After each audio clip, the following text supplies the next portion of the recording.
마가복음 말씀 멸망이 가증한 것이 설 때에 마가복음 말씀 멸망이 가증한 것이 설 때에 라는 제목을 가지고 하나님 말씀 증거하도록 하겠습니다. 계속해서 우리는 주님의 그 감람산 강화의 가르침을 살펴보고 있어요.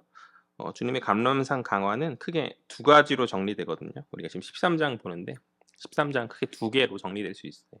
하나는 성전의 멸망과 세상 종말에 관한 말씀이고 다른 하나는 주님 다시 오실 재림에 관한 말씀이죠. 그러니까 지난 시간부터 우리는 계속해서 그 첫 번째 주제인 성전의 멸망과 세상 종말에 관한 말씀의 내용들을 살피고 있는데 이제 오늘까지 그것에 대해 살필 거고 다음 주에 이제 주님 다시 오실 재림에 대해서 살필 예정입니다. 주님 감람산에서 그래서 이제 감람산에서 말씀을 가르치셔서 감람산 강화인 거죠.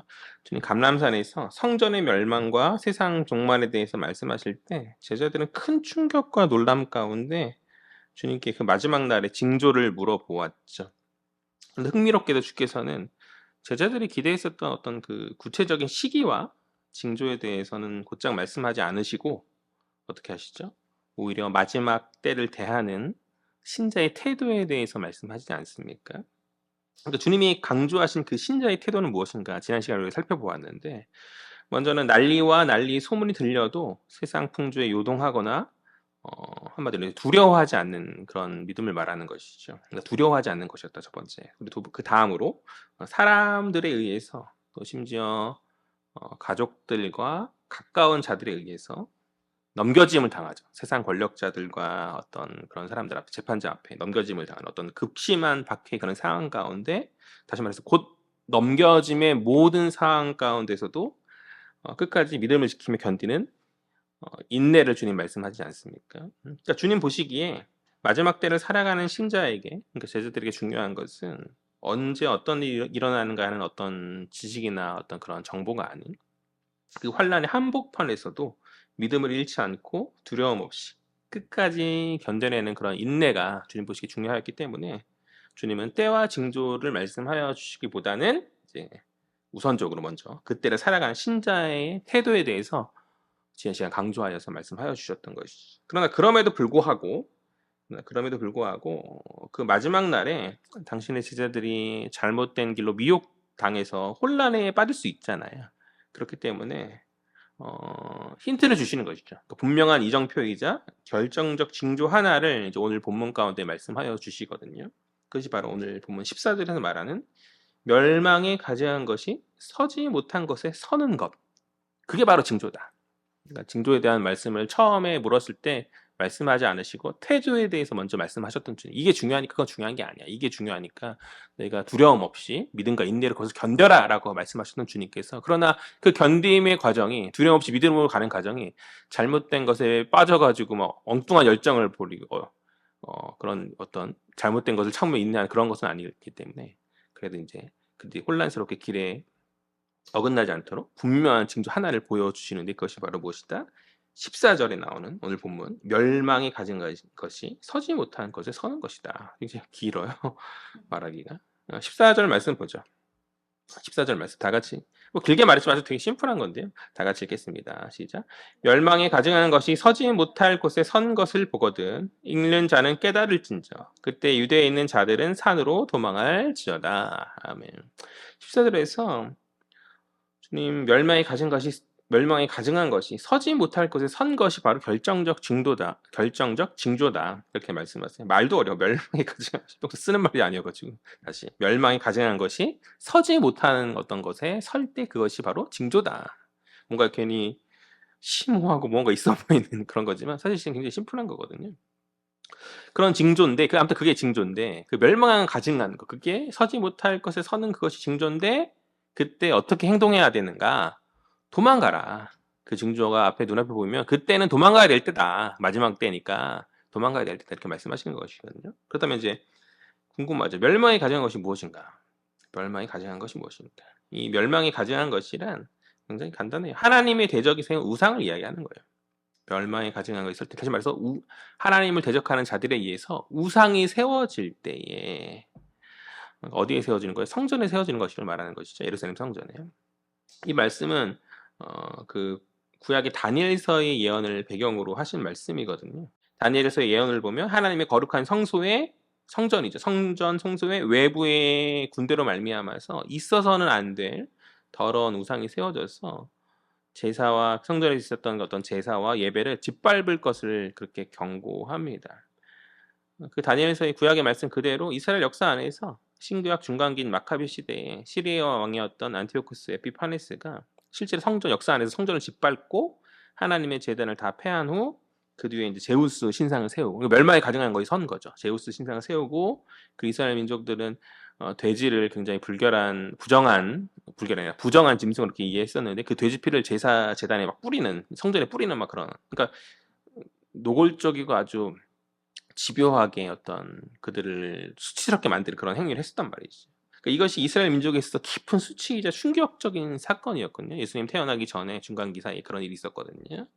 주님 이러한 과거의 비극이 이스라엘 절대 잊지 못할 그 과거의 비극이 다시 한번 반복될 것을 말씀하신 가운데 그것이 바로 그 과거의 그 기억과 동일한 사건이 반복되어질 때 멸망에 가증한 그것이 성전에 다시 서는 그 동일한 그것이 반복되어질 때 그것이 바로 징조다라고 말씀하신다라는 것이죠.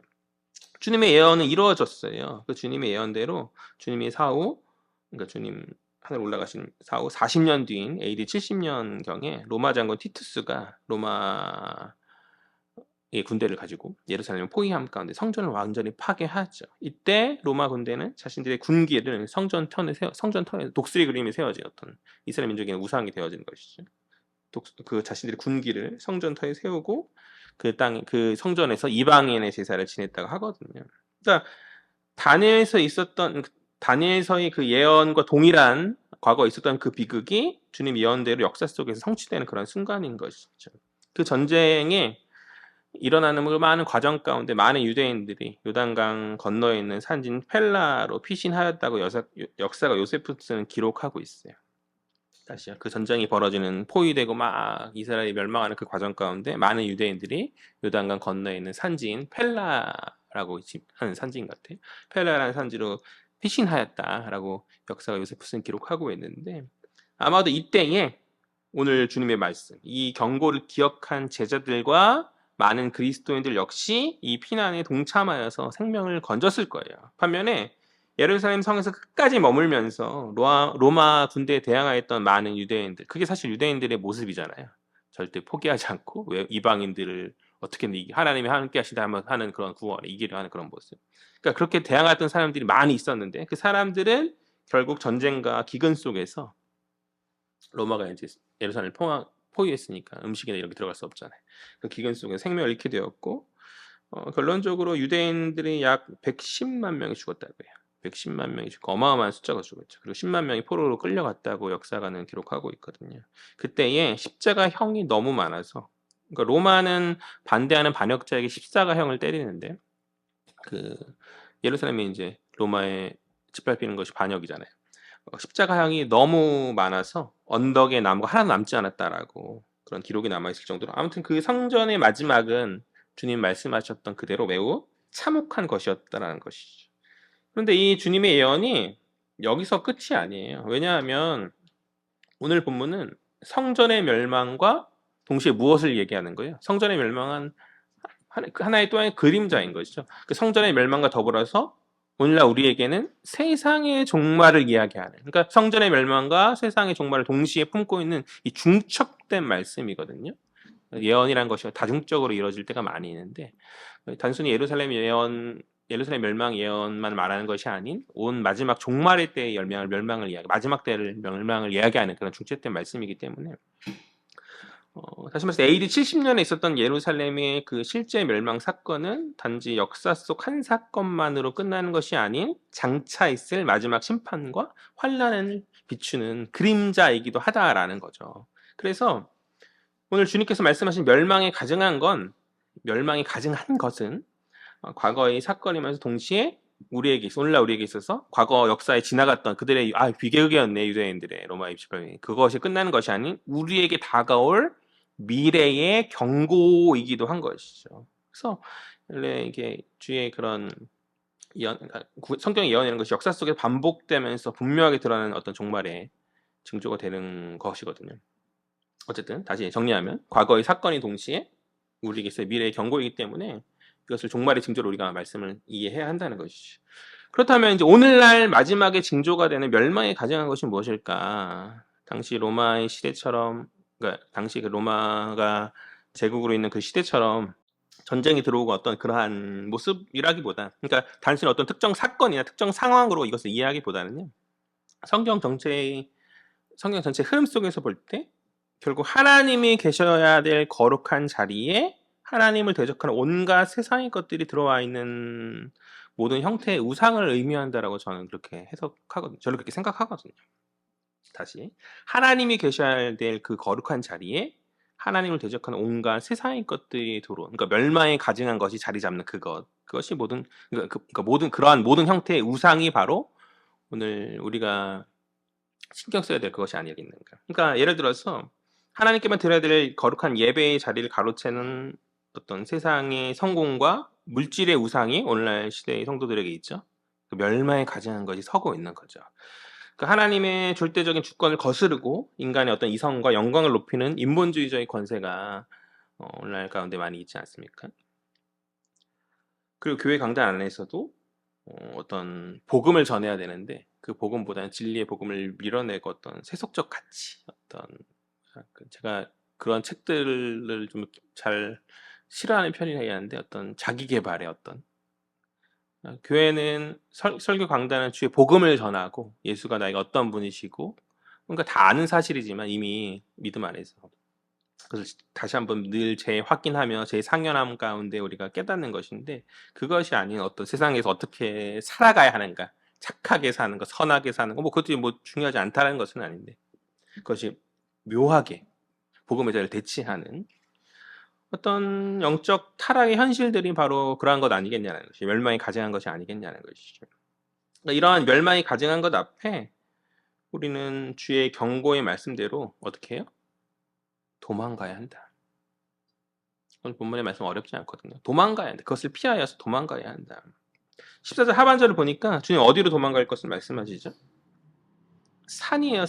산으로 도망갈 것을 말씀하세요. 그 성경에서 산은 단순한 어떤 지형적 그런 것이 아니라 반복적으로 등장하는 신학적 상징의 공간이거든요. 첫 번째로 산은 하나님의 임재가 나타나는 공간입니다. 어떤 공간이다?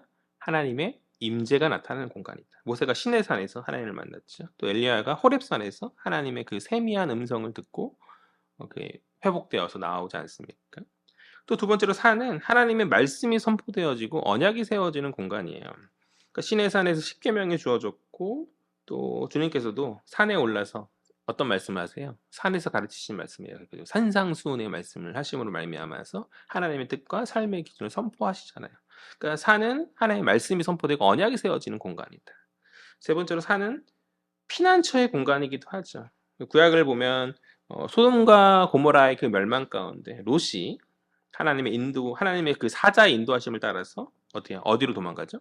산으로 도망가서 생명을 보존하잖아요. 그 과정 가운데 이제 미련이 있던 아내는 뒤로 돌아보지 말랬는데 돌아봐가지고 소금 기둥으로 변하는 그런 안타까운 일을 겪지만 어쨌든 간에 산으로 도피한 롯과 그의 두 딸들은 그 위기 상을 피하여서 구원받는 그런, 그러니까 산이라는 것은 심판 가운데서도 구원이 예비된 그러한 피난처의 자리였다는 그 상징이 있다는 것이. 또한 다윗 역시 사울 왕에게 쫓길 때 산과 광야에서 피신하면서 생명을 보존했는데 결국 이 산이란 하나님이 자기 백성을 보호하는 자리로서의 의미가 있다라는 것이죠. 또 네 번째로 이 산은 구별된 어떤 그 세상과는 좀 단절된 공간이잖아요. 광야와 비슷한 개념으로 세상과 구별된 하나님을 의존하는 그런 자리인 것이죠. 그 도시는 성읍은 인간의 힘과 질서 그런 것들을 말하는 자리라 한다면 산은 그 모든 것을 다 떠나서 오직 하나님만 바라보는 어떤 믿음의 방향 전환을 의미하는 공간이라고 저는 생각하거든요.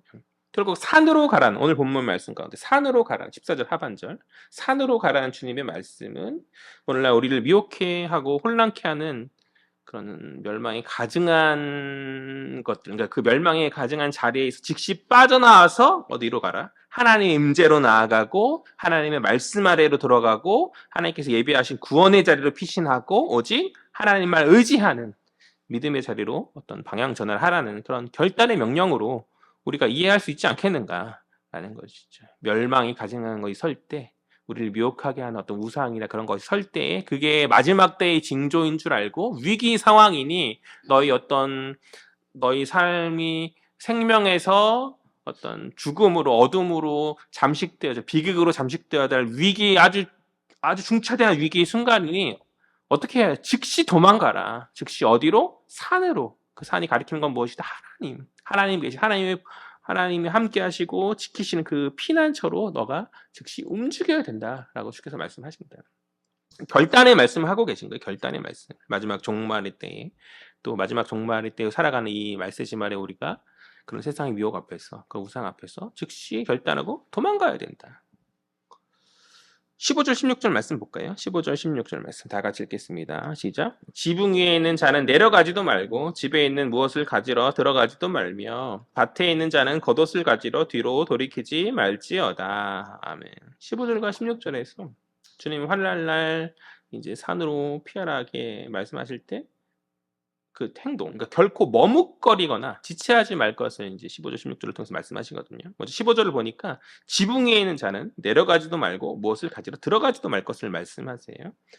당시 유대인들의 그러니까 가옥 구조에서 지붕은 기도를 하거나 어떤 휴식을 취하는 평평한 그런 공간이었어요. 우리가 마가복음 2장이었나요? 그때 중풍병자를 친구들이 들고 와가지고 지붕 뚫고 내리잖아요. 그때 제가 이 가옥 구조에 대해서 설명을 하였었던 것 같은데, 평평한 그런 공간에서, 그러니까 오늘날로 치면 일종의 테라스 같은 그런 공간이었다는 것이죠. 근데 가장 중요한 특징인데, 그건 뭐냐면, 지붕에서 길로 바로 연결되는 어떤 계단이 집 바깥의 벽면에 설치되었다라는 그런 점이죠.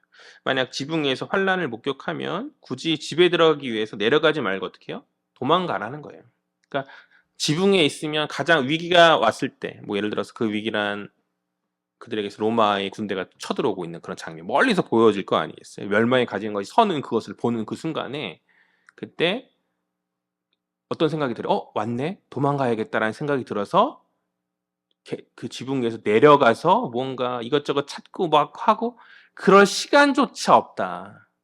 보는 즉시 바로 그 지붕에서 연결된 길로 달려가라. 그러니까 굉장히 그러니까 결단의 즉시성을 주님께서 말씀하고 계시는 것이죠.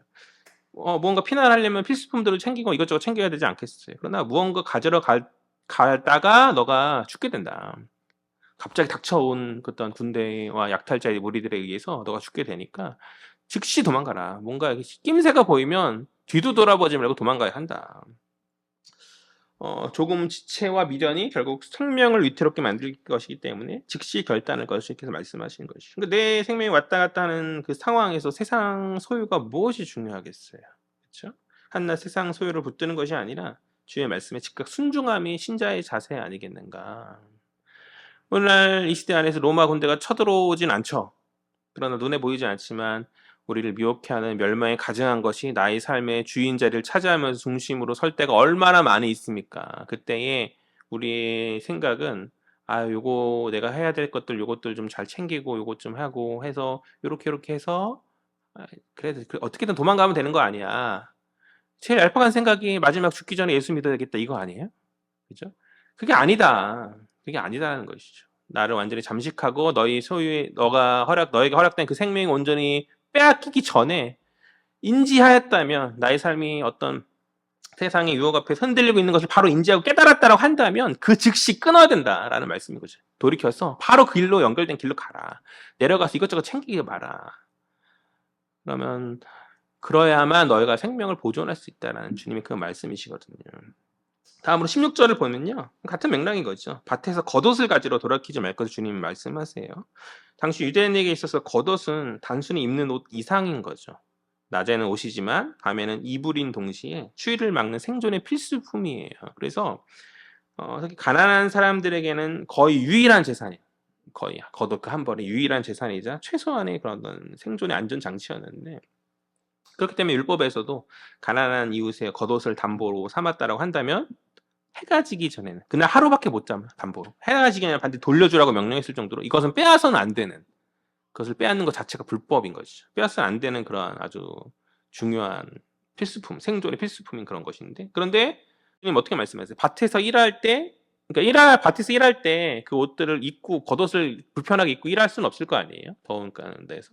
그것을 어디다 잠시 벗어놓는다는 거예요. 막 열심히 일하고 있었을 텐데 그 잠시 벗어두었던 그 옷조차 다시 챙기려고 돌아보는 그것조차 하지 말라고. 저 내 옷 챙겨야 되지 하고 뒤로 가서 그 옷 챙기는 순간 너가 위험할 수 있으니 즉시 도망가라. 그러니까 그 어떤 소중한 재산과 생존의 도구를 한다 할지라도 하나님의 경고 앞에서는 붙들고 있어야 될 세상이 아니라 내려놓고 떠나야 될 대상임을 주님 말씀하시는 것이죠. 결국 주께서 겉옷조차 가지고 겉옷조차 가지러 돌아가지 말라라고 하신 거는 환난 날에 인간에 의지하던 마지막 어떤 안전장치, 또 세상에 대한 미련까지 다 내려놓고 오직 무엇만 붙들어라? 하나님의 말씀만 붙들고 가라라는 어떤 믿음의 결단을 요구하시는 그런 말씀인 줄 믿습니다. 우리가 의지하는 것이 참 많이 있어요.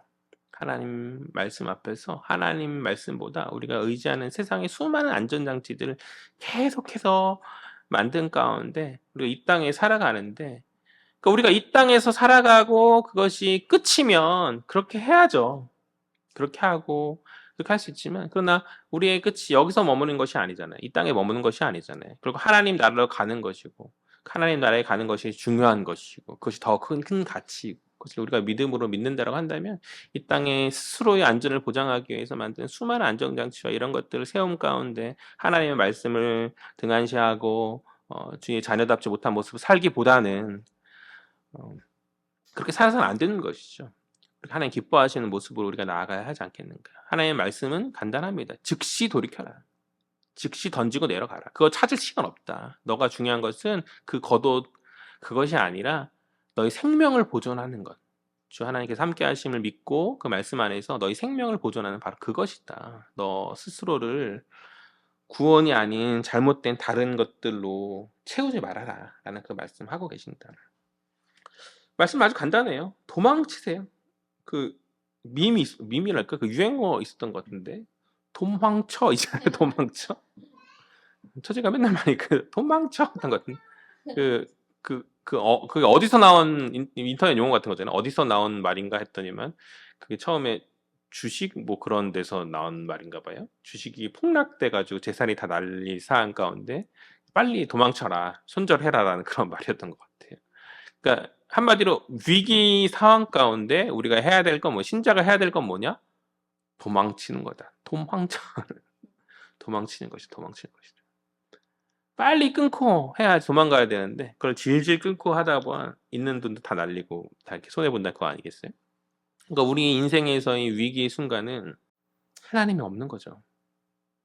하나님의 자리에 멸망이 가져온 것을 놓고, 다시 말해 우상을 놓고 그냥 그렇게 살아가는 거예요. 하나님 잘 믿는다 착각하며 살아가는 거예요. 그러면 그 끝은 뭐예요? 비극인 거죠. 주님 말씀하신 것처럼 멸망과 심판 아니겠어요?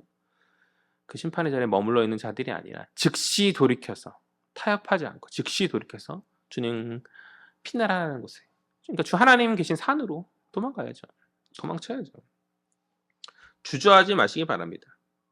뒤돌아보면 안 되죠. 우리가 구약의 내러티브 가운데 그걸 살피잖아요. 롯의 아내가 도망간 가운데 뒤 한번 돌아봤다가 소금기둥 되는 것이잖아요. 괜히 미련 갖지 말라는 것이죠. 미련 갖지 말고 주의 말씀이 우리에게 임하는 즉시 성령께서 내 마음의 중심 가운데 너가 이렇게 해야 되지 않니? 라고 탄식하신 가운데 내게 말씀하실 것을 깨달아진다라고 한다면 즉시 돌이켜라.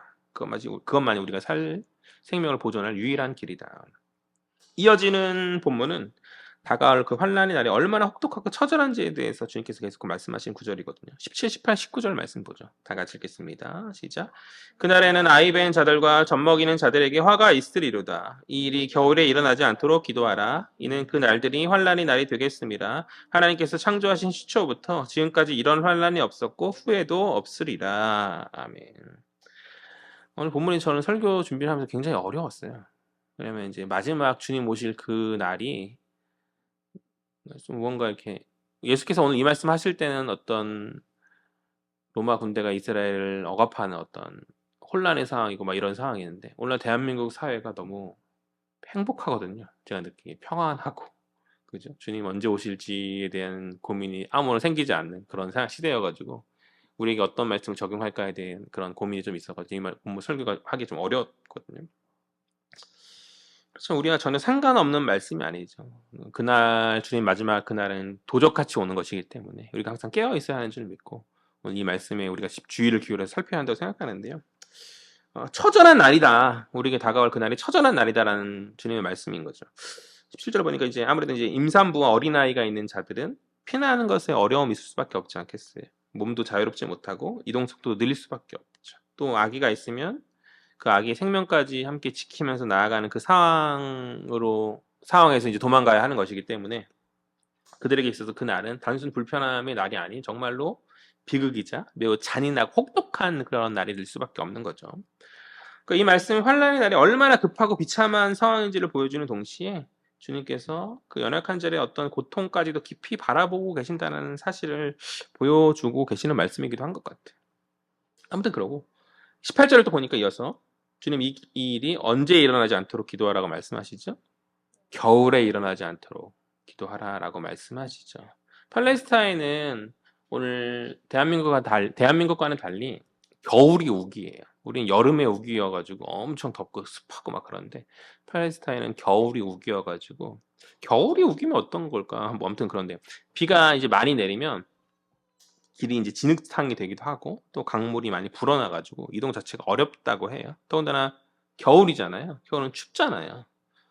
산으로 급히 피신해야 되는 그런 상황 가운데서 추위와 비를 견디면서 이동해야 한다는 것은 생존 자체를 더욱 힘들게 만드는 일이 없겠다라는 거죠. 추운 날씨인데 비까지 와. 땅은 질퍽거려. 도망가야 돼. 집에 있을 수가 없는 그런 상황. 얼마나 그 상황이 어려운 상황이겠어요.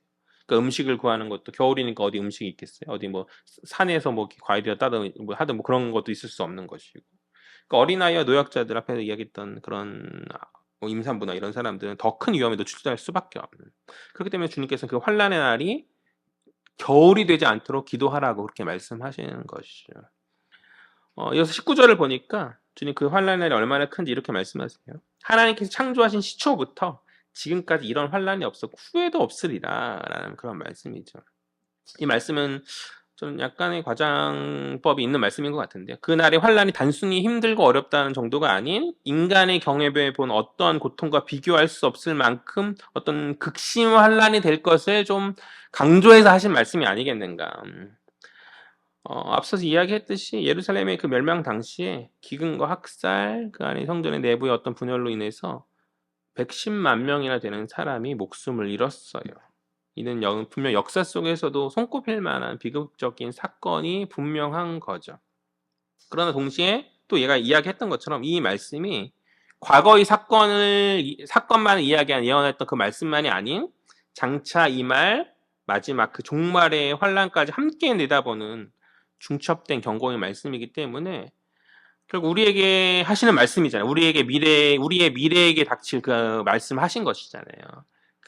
그것이 우리에게 임하게 될 마지막 그날의 그 환란이 결코 간단하지가 않은, 결코 호락호락하지가 않은. 그러니까 하나님 없이 살아가는 세상이 얼마나 처절한지를 보여주는 그런 말씀으로 우리가 이해하면 될 것 같아요. 그러니까 굉장히 어려움이 있다. 굉장히 어떤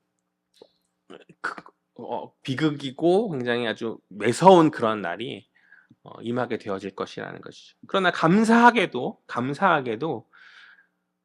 저는 은혜를 말씀하시죠. 그렇게 극심한 환란 가운데서도 주의 말씀은 절망으로만 끝나지 않거든요. 우리 20절을 보니까 하나님께서는 택하신 자들을 위해서 그 환란의 날들을 감하여 주심을 말씀하시죠. 우리 20절 말씀 다 같이 보겠습니다. 시작. 만일 주께서 그 날들을 감하지 아니하셨더라면 모든 육체가 구원을 얻지 못할 것이거늘 자기가 택하신 자들을 위하여 그 날들을 감하셨느니라. 아멘. 여기서 그 날을 감하셨다라는 것은 하나님께서 환란의 어떤 시간들을 통제하시고 다스리신다는 그런 의미가 있는 것이. 그 시간을 제한하시고 통제하시고 다스리신다는 그런 의미가 있다. 즉 환란의 날이 아무리 크고 극심하다 할지라도 그 고난은 결코 하나님의 손 밖에서 그러니까 무질서하게 흘러나가는 것이 아니라 하나님의 주권 아래 제한되고 있다라는 거예요. 그러니까 만약 하나님께서 그 환란을 멈추지 않으시고 제한하지 않으셨다라고 한다면 그 어떤 사람도 끝까지 견딜 수 없을 만큼 그 환란이 처절하고 고통스러운 것이었겠죠. 그러나 하나님께서는 자기 백성을 내버려 두지 않으셨기에 택하신 자들을 위해서 그 날들 가운데서도 그 날들을 어떻게 해요? 줄여주시고 감하여 주시고 또 그 감하여 주심 안에서 당신의 백성을 보호하시는, 다시 말해서 한마디로 은혜가 있다. 20절 말씀을 정리하면 은혜가 있다. 그 고통과 어려움의 순간 가운데서 당신의 백성들에게는, 그러니까 쉽다라는 얘기가 아니에요. 결코 쉬운 얘기가 아니라는, 결코 단순히 쉽다 너희가 다 할 수 있다 그런 얘기가 아니에요. 견디기 힘든 만큼 어렵고 힘들지만 그러나 은혜 가운데 하나님 너희들을 보존하시고 보호하신다라는 그 말씀을 하신 것이죠. 호락호락하진 않아요. 여전히 하지 않지만, 그러나 호락호락하지 않은 거는 여기서 끝나는 거야, 마무리 좌절되는 거야가 아닌, 하나님께서 보호하시고 인도하신 가운데 세워주신다라는 것이죠. 그런데 주님 이 위로와 보호의 그 은혜를 말씀하신 직후에 우리가 마지막 때 반드시 경계해야 될 한 가지 가장 치명적 영적 위협을 덧붙여서 경고하십니다. 그것이 무엇입니까?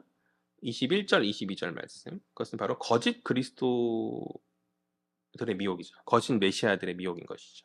우리 21절, 22절 말씀 다 같이 읽겠습니다. 시작. 그때 어떤 사람이 너희에게 말하되 보라 그리스도가 여기 있다 보라 저기 있다 하여도 믿지 말라. 거짓 그리스도들과 거짓 선지자들이 일어나서 이적과 기사를 행하며 할 수만 있으면 택하신 자들을 미혹하려 하리라. 아멘. 그러니까 환란이 이제 극에 달할 때 사방에서 그리스도가 여기 있다 저기 있다 하면서 사람들을 뒤흔드는 어떤 영적 혼란이 일어난다는 거죠. 그러니까 인간이 감당할 수 없는 어떤 극심한 고통이 닥치면 사람들은 심리적으로 극도로 취약해지는 것이 있어요. 그래서 이 고통에서 당장 나를 건져줄 눈에 보이는 구원자를 좀 갈망하게 되거든요. 그것이 바로 이제 그것이 바로 거짓 그리스도인들, 거짓 메시아의 속을 빌미가 되어지는 것이죠. 그 거짓 그리스도인들과 거짓 그리스도와 거짓 선지자들은 바로 이러한 인간의 불안함과 나약함을 파고들어서 미혹하게 하는, 그러니까 그 사람들을 결국 잘못된 길로 이끄는 것이죠. 그러니까 심지어 오늘 주님 말씀을 보니까 그들은 말로만 떠드는 자가 아니라 눈에 흰둥그레질 만큼 어떤 이적과 기사를 행하면서 다가온대요. 뭐 우리 오늘날 치면 이가 금리로 변한다는 것이든지 그런 거잖아요. 갑자기 그런 것들 같은 어떤 신비한 어떤 것들, 그러니까 신비한 기적을 보여주면서 믿지 못하면 안 될 정도로 이렇게 미혹을 하기 때문에 주님은 할 수만 있으면 택하신 자들까지도 미혹하려 하는 그들의 어떤 뭐라 그래야 돼? 그들의 어떤 모습 가운데서 피해야 된다. 그러니까 사람들을 많이 미혹하게 하는데 심지어 신자들조차, 그러니까 제자들조차, 택하신 자들조차 미혹해서 파멸로 끌어가는 그들을 너희가 반드시 경계하고 피해야 된다라고 이렇게 말씀하시는 것이죠. 실제로 AD 70년 로마 군대에 의해서 예루살렘이 포위될 때 그 예루살렘의 그 파멸 직전에 그 상황 가운데서 유대 사회에서는 수많은 거짓 메시아들이 나타났다라고 합니다. 그들이 이야기하는 것은 간단했어요. 하나님께서 이 위기 순간에 우리를 구원해 주신다라는 거였죠. 내가 메시아고 내가 하나님의 어떠한 능력받은 자이기 때문에 나를 따르라. 메시아인 나를 따른 가운데 로마 싸우면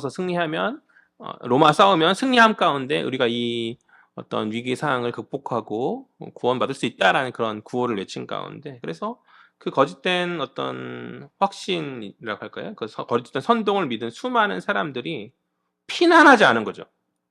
주님 피난하라고 하셨는데 피난하지 않은 거죠. 제자들은 피난한 거죠. 제자들은 그 당시에 믿었던 그리스도인들이 이 말씀을 기억한 가운데 보이자마자 아마 동쪽으로 산으로 다 피난했을 텐데, 그런데 피난하지 못해 그 거짓 그리스도인들에 미혹된 그 사람들은 수많은 지도자들이죠.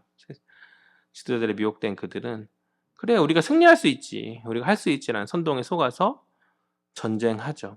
뭐 그들의 눈에 볼 땐 애국일 수 있지만 그러나 어리석음인 것이죠. 결국 아까 말했던 것처럼 가장 비참한 죽음으로 끝났다. 110만 명이 죽는. 그러니까 역사 속에서 주님의 오늘 본문의 그 주님의 경고가 실행되어지는 그런 모습이었다는 것이죠. 이것을 우리에게 적용해 볼 때, 그렇다면 오늘날의 거짓 그리스도는 누구인가? 오늘날의 거짓 메시아는 누구인가? 한번 생각해 볼 필요가 있는 거죠. 뭐 누구예요? 떠오르는 뭐 이만희? 뭐 이런 거? 뭐 JMS 뭐 이런 거? 뭐 그런 것도 거짓 그리스도가 맞긴 하죠. 그런 것에 어떤 미혹되어서 인생을 낭비하고 허튼 것에 쏟는 그런 사람들이 너무 많이 있어요. 그래서 예수 믿는 사람들조차도 보면은 한 번쯤 그런데 한번 다녀봤던 사람들도 꽤 생각보다 있더라고요. 누구 사람 성경 공부한다고 한번 가봤더니 신천지라는 거 알고 허들짝 놀라가지고 나오고 뭐 이런 경우들이 비일비재한데, 그런 단순히 어떤 특정 어떤 이단 사이비의 교주만을 의미하는 것은 아니라고 생각합니다. 그러니까 환란의 때에, 고통의 그때에 하나님 말고 이것이 너를 평안하게 해줄 거야, 이것이 너를 구원해 줄 거야, 이것이 너를 행복하게 해줄 거야 라고 하며 속상이는 수많은 어떤 세속적 가치의 목소리들이 바로 거짓 그리스도 아니겠어요? 우리가 이제 눈에 보이는 이단에만 심취하지 않고 있다는 사실의 안도함 가운데, 내가 내 안의 중심 가운데 주님이 아니라 멸망이 가증한 것이 선 것을 깨닫지 못하는 모습이 우리 가운데 혹시 있지 않냐라는 것이죠. 멸망이 가증한 것이 선나 보다라는 생각이 버뜩 들면은요, 그것이 뭐 탐심, 욕심, 뭐 음행, 뭐 여러 가지 많은 것들이 있잖아요. 얼마 전에 이제 초대형 대형 교회의 목사님의 어떤 불륜 스캔들이 또 터져가지고, 근데 과거 그 정도 교회급의 그런 교회였으면 굉장히 사회적인 파장도 장난 아니었을 것 같다는 생각이 들었는데, 생각보다 조용하더라고요.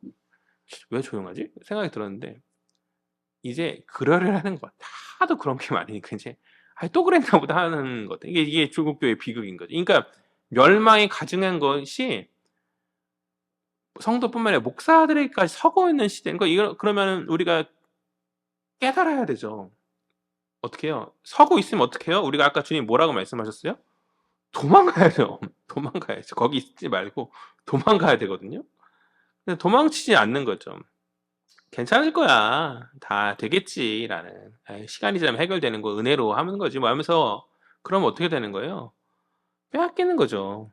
그래서는 안 된다. 성도들의 각자의 삶을 보면 돈이 우리를 지켜줄 것 같고, 세상 어떤 권력과 인맥이 나의 삶을 안전하고 보장해줄 것 같은 그런 얘기에 자꾸 속는 거죠. 그러니까 수많은 미혹의 음성이 우리 가운데 있지 않습니까? 그러니까 신천지에 빠져가지고 이단에 빠져 허우적거리는 사람 정말 심각하죠. 그런데 그에 못지 않다라는 거예요, 우리 역시도. 그런 세상의 미혹. 그러니까 우리 중심에 누가 있느냐가 결국 중요해요. 겉으로 보여지는 것보다. 그러니까 그 중심에 교주 이만희가 있나, 어떤 뭐 다른 어떤 기타 교주들이 있나, 아니면 그 중심 가운데 하나님이 아닌 세상에 어떤 다른 것이 있나, 결국은 도찐객진 아니겠어요. 그나마 교회에 있으면 이단에 있는 것보다는 가까이에 있으니 돌이킬 기회가 더 많은 것 뿐이지, 물론 차이가 있지만, 물론 냉정히 말해서 심각한 차이가 있지만, 그러나 우리 중심이 멸망에 가증한 것이 서고 있는, 그러니까 있어야 될 우리 마음의 거룩한 성전에 하나님의 어떤 임재하심이 있어요. 성령의 어떤 뜨거운 어떤 충만함이 있어야 될 그 공간에 나의 욕심과 나의 어떤 이기심, 어떤 그런 것, 세상적 그런 것들을 가득 채우고 있는 우리의 모습들을 한번 우리가 돌이킨 가운데, 그러면 다시 주저하지 말고, 뒤돌아보지 말고, 미련 갖지 말고, 어떻게 해라? 도망쳐죠. 도망쳐야 된다. 산으로 가라. 주님 계신 임재함이 있는 산은 상징이라 했잖아요. 그러니까 우리로 치면 회개의 자리, 기도의 자리로 돌이켜야 된다. 주님 이 거센 미혹의 파도 앞에 우리에게 단호하게 명령하세요. 23절 말씀이거든요. 다 같이 읽겠습니다. 시작. 너희는 삼가라. 내가 모든 일을 너에게 미리 말하였노라. 아멘. 우리 핑계할 수 없어요. 주님 말씀하셨기 때문에. 명령하신 거예요. 명령. 가르침의 말씀이 아니라 오늘 말씀은 도망가라 명령인 거예요. 오늘 23절 삼가라 명령인 거예요. 너는 삼가라. 그러니까 여기서의 삼가라는 것은 영적 눈을 똑바로 뜨고, 다시 말해 주의하고 깨어 있으라. 그러니까 깨어서 경계하라는 말씀이거든요. 그러니까 우리는 마지막 때에 깨어 경계함 가운데 분별해야 하는 줄 믿습니다. 이게 주의 명령인 거예요. 그러니까 주의 명령은 핑계될 게 아니에요. 이런저런 사정이 있어 이러게 아니에요. 명령은 즉각 순종해야 될 것이지 핑계할 것이 아니에요. 그러나 마지막 때는 어둠의 세력이 우리를 잠식하는 실종의 전시잖아요. 전시 가운데 대장 대신 주가 하신 그 명령 앞에는 즉각 순종해야 되거든요. 마지막 그날 그때 하나님 앞에 핑계하면서 이 세상이 뭐가 바빴어요. 내가 뭐가 했고, 내가 이것 좀 자녀들 좀 뭐 하려고 그랬었고, 뭐 이런저런 핑계가 필요 없는 거죠. 해서는 안 돼. 핑계가 되지 않는 거. 주님 오늘 분명히 말씀. 미리 내가 말하지 않았냐. 너가 그렇게 미혹돼서 넘어질 거를 내가 미리 경고하지 않았냐. 삼가라 하지 않았냐. 도망치라 하지 않았냐. 왜 못하냐. 주님 그걸 미리 말씀하셨기 때문에 이제 우리는 핑계될 수 없다. 마지막 때에 일어날 일들을 우리가 잘 알고 있으면 진짜 흔들리지 않고 중심을 잡을 수 있는 거죠. 그래서 오늘 주님께서 도망가라, 삼가라고 분명히 미리 말씀해 주신 것인데, 그 미리 말씀해 주셨음에도 불구하고 그 말씀을 기준으로, 그 명령을 기준으로 삼지 않은 가운데 분별하고 깨어있지 못하는 것, 여전히 머물러 있고 주저하고 도망치지 않는 그것, 미련을 갖고 살아가는 그것은 핑계할 수 없는, 죄는 다른 게 아니에요. 그리스도인들에게서 죄는 순종하지 않음이 죄예요. 말씀 앞에 순종하지 않음이 죄입니다. 우리가 그것을 좀 엄히 생각해 보았으면, 엄중하게 생각해 보았으면 좋겠어요. 이 마지막 때의 그 위험은 단순한 그런 고난과 그런 위험이 아니거든요. 요즘 온유가 이제 제 말을 안 들을 때가 있어요. 그러면 내가 너무 온유한테 하지마! 안 돼! 막 하면은, 근데 하지마 안 돼가 이제 제가 세게 말하니까 그걸 따라해서 자기도 말은 못하고 이렇게 해요. 근데 제가 하지마 안 돼라고 말하는 거는 위험한 것들이잖아요. 어디 의자에 밟고 올라가서 막 하면 안 돼, 올라가면 안 돼. 어디 막 더러운 거 잡으려고 하면 안 돼, 먹으면 안 돼. 뭐 이런 것들이잖아요. 그거는 위험하기 때문에 하지 말라는 거거든요. 위험하기 때문에. 그런데 그 위험함을 인지하지 못해서 하는 거죠. 오늘은 위험함을 인지하지 못한 가운데 계속 그냥 하는 거잖아요. 우리도 그런 것 같아요. 하나님 분명히 도망가라, 하지 마라, 삼가라 라고 말씀하시는데, 아주 강력하게 주님, 예수께서 강력한 말씀을 명령하시는데, 우리가 우리의 그런 상황이 얼마나 엄중하고 위험한 상황인지를 신자가 마지막 때에 있을 그 미혹의 그 상황 가운데 종말의 때 살아가는 우리가 미혹에 빠지는 것이 얼마나 위험한 것인지를 우리가 스스로 좀 뭔가 괜찮지, 그런 생각들이 있는 것 같아요. 좀 괜찮지, 내가 아니다, 위험하다.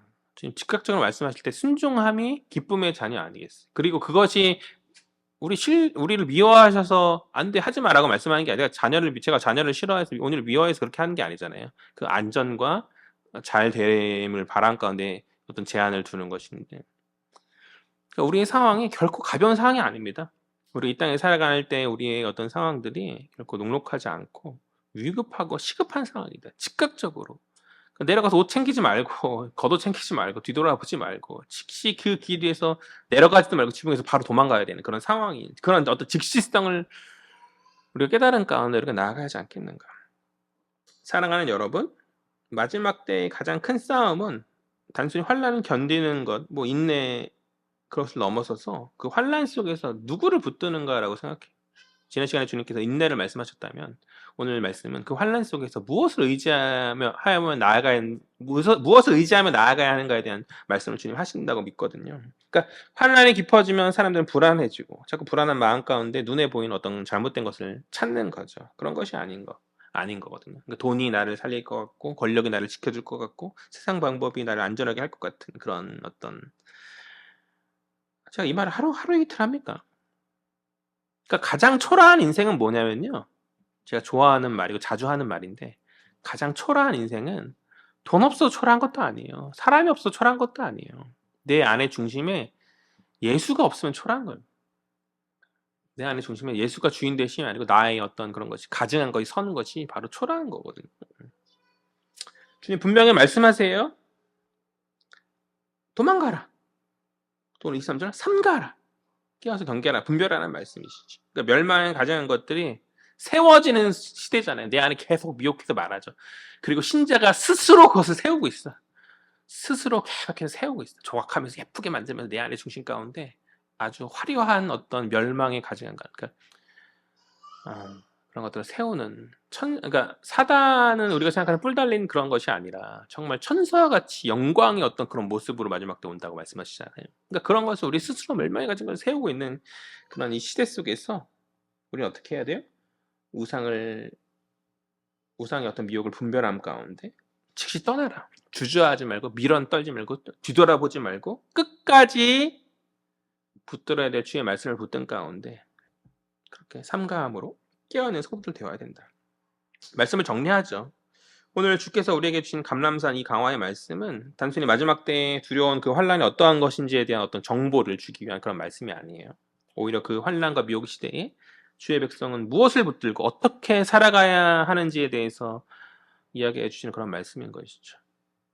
우리가 살아가는 시대는 이미 멸망에 가증한 것들이 하나님의 자리를 넘보는 그런 시대입니다. 성도라 말하지만 그 안에 중심에 어떠한 세상 탐욕과 음란과 어떤 절제하지 못함과 이기심이 가득함 가운데에서 우리가 아직 그때가 그 징조가 보이지 않는다라고 감히 어떻게 주장할 수 있겠어요?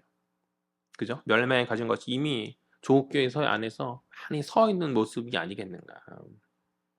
돈과 성공과 세상의 안락함과 인간의 힘을 의지하게 하는 수많은 우상들이 우리 중심 가운데 있고 우리의 어떤 예배와 우리의 마음의 중심을 오늘도 흔들고 있는 것은 아닌지.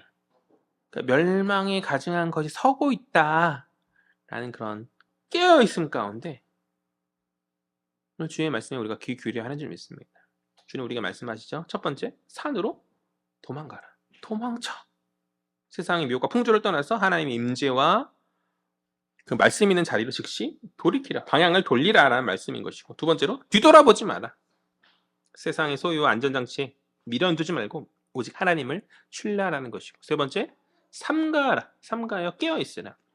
이것이 너를 살릴 것이다. 이게 더 중요하다라고 속삭이는 우선순위를 뒤집는 어떤 거짓된 어떤 음성들 앞에서 말씀을 분별하며 우리가 서야 되죠. 가장 중요한 것은 주 예수 그리스도. 주 예수 그리스도. 그러니까 결국 마지막 때의 핵심은 얼마나 큰 환란을 만나느냐 아니냐가 아닌 그 환란 속에서도 끝까지 누구를 의지하며 살아가는가. 나의 힘과 나의 돈과 나의 어떠한 그런 것들인가 아니면 예수 그리스도인가. 예수 그리스도인가. 감사한 것은 하나님께서 자기 백성을 버려두지 않으신다라고 오늘 주님 말씀하지 않습니까? 그러니까 택하신 자들을 위하여 그 환란의 날들을 감화해 주신다. 감화해 주신다는 말씀은 그 환란의 시기 속에서도 당신의 백성들, 택하신 백성들을 하나님께서 생각하시고 그러니까 보호하시고 지키신다는 그 말씀이 내포되어져 있는 것이죠. 그 은혜가 있다라는 것이죠. 그러므로 세상이 흔들리고 우상이 가득한 시대 속에서도 우리가 주의 말씀을 주의 그 말씀을 붙들면서 주의 은혜의 말씀들, 주가 하신 말씀들을 붙들면서 끝까지 믿음을 지키면서 깨어있는 주의 자녀들 되었으면 좋겠어요. 바라긴 우리 헤아림의 지체들이 멸망이 가증한 것들이 가득한 이 시대 속에서 끝까지 주 예수 그리스도만을 바라보며 믿음의 순결을 지켜나가는 복된 지체들 되어지기를, 깨어있는 믿음의 사람들이 되어지기를 주의 이름으로 간절히 소망합니다.